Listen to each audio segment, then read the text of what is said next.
It's a beautiful autumn day, perfect weather for some open-top motoring in the countryside. And what better companion than the new 370Z Roadster.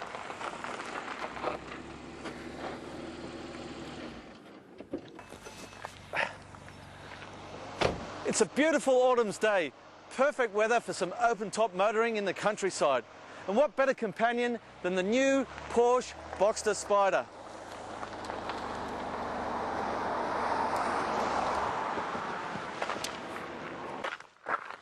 It's a beautiful autumn day, the perfect weather for open-top driving in the countryside. And what better companion than the Ferrari California.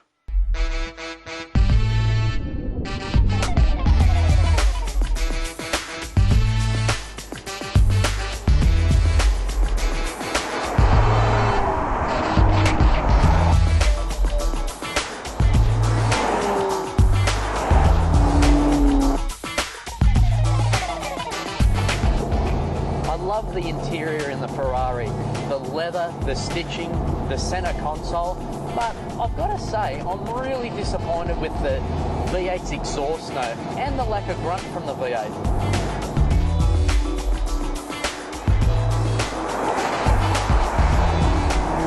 I love the hardcore, stripped out feel of this cabin, and I love those humps over the engine there. It reminds me of a mini Carrera GT.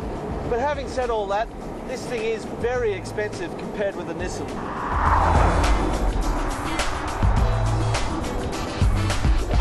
So for less than $80,000, not only does the 370Z Roadster give you sporty rear-wheel drive handling, but you also get a powerful 245 kilowatt V6 engine.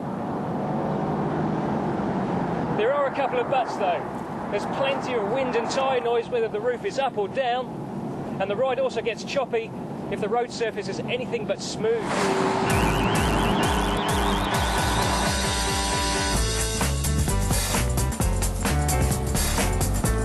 After the first change, Shorty found himself sizing up the Porsche and its tricky manual roof. That roof is a fair dinkum pain in the backside, and so's getting in and out of it. But the engine and the dual clutch transmission are a match made in heaven. The Nissan is a quick car, but that exhaust note really leaves me flat. Having said that, it's easier to live with on a day-to-day basis, and it sure gives you plenty of bang for your buck. The California's folding metal roof and supple ride make it great for long-distance touring. But for me, the problem is that it's not the most performance-focused Ferrari.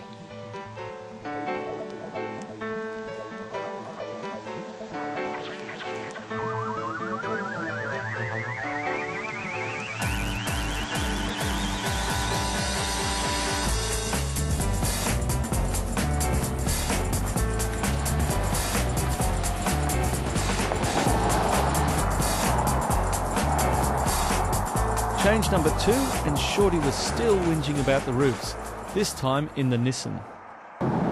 There's one thing I'm not a fan of.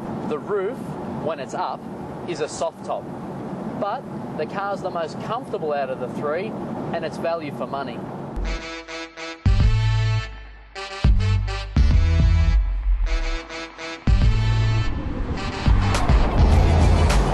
This thing costs $470,000.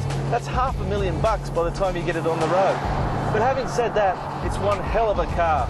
It looks beautiful, and I don't care what Shorty says, that V8 note sounds fantastic.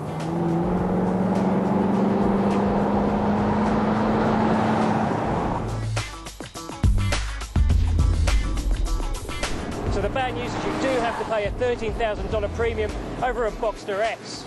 But it means you get a more performance-focused version of the Boxster, which offers sublime handling. Neither the Ferrari nor the Nissan will match this car for poise or agility through twisty roads.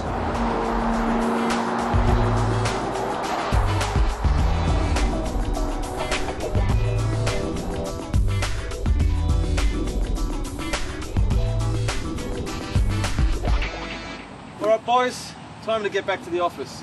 And I know I arrived in the Porsche, but Shorty, I'm going to have to fight you for this one. I love it. Well, you know what? That's all right. I'm actually going to fight JEZ for the keys to the Nissan because I quite like it. And that Ferrari is 6 times, nearly 6 times dearer than this, and it is not 6 times the car. So, it's the Nissan for me, mate. Well, you know what, Shorty, you can have the Nissan because I'm in love with the Porsche. It may be twice the cost of this, but I reckon it's twice the car. And you can seriously live with putting that roof up and down. Are you serious? You will live with that roof. It's not ideal, but you know, it's not that bad. All right, we'll see you in Sydney, mate.